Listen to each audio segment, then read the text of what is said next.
অন্যান্য বছরের ন্যায় এবছরও ত্রিপুরা রাজ্যের সর্ববৃহৎ গণেশ পূজা কৈলাসহর বাজারে অনুষ্ঠিত হতে যাচ্ছে। মূলত পানিচৌকি বাজারে কিছু সংখ্যক ব্যবসায়ীদের উদ্যোগে গণেশ পূজা কমিটি 7 দিনব্যাপী এই গণেশ পূজা করে থাকে। এবছরও 7 দিনব্যাপী এই গণেশ পূজা শুরু হবে আগামী 19 সেপ্টেম্বর থেকে এবং বিসর্জন হবে আগামী 25 সেপ্টেম্বর।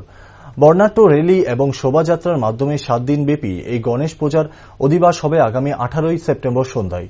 7 দিনব্যাপী এই গণেশ পূজাকে কেন্দ্র করে নানান সামাজিক কর্মকাণ্ড হাতে নিয়েছে গণেশ পূজা কমিটি।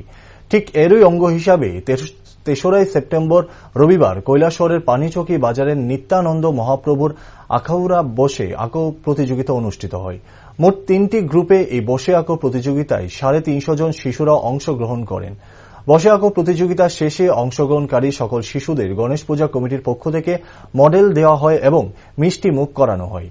এই বসে আঁকো প্রতিযোগিতায় বিশিষ্ট জনেদের মধ্যে উপস্থিত ছিলেন কৈলাসহর পুর পরিষদের চেয়ারপারসন চপলারানী দেবরায়, পুর পরিষদের ভাইস চেয়ারম্যান নীতিশ দে, কৈলাসহরের মহকুমার শাসক প্রদীপ সরকার সহ অন্যান্যরা। নমস্কার, আমরা শ্রী শ্রী গণেশ পূজা কমিটির পক্ষ থেকে সকলকে আমরা ধন্যবাদ জ্ঞাপন করছি।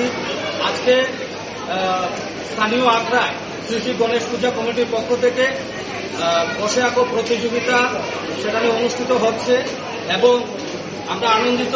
প্রায় 300 মতো কচিকাচারা আজকে এই অঙ্কন প্রতিযোগিতায় অংশগ্রহণ করেছেন। বিগত বছরের মতো এবছরও আগামী 18 তারিখে অধিবাস অনুষ্ঠান দিয়ে শুরু হবে এবছরের 7 দিনব্যাপী সেই ত্রিপুরা রাজ্যের সর্ববৃহৎ গণেশ পূজা এবং সেই পূজাকে কেন্দ্র করে আমাদের নানা অনুষ্ঠান, সামাজিক অনুষ্ঠান রয়েছে।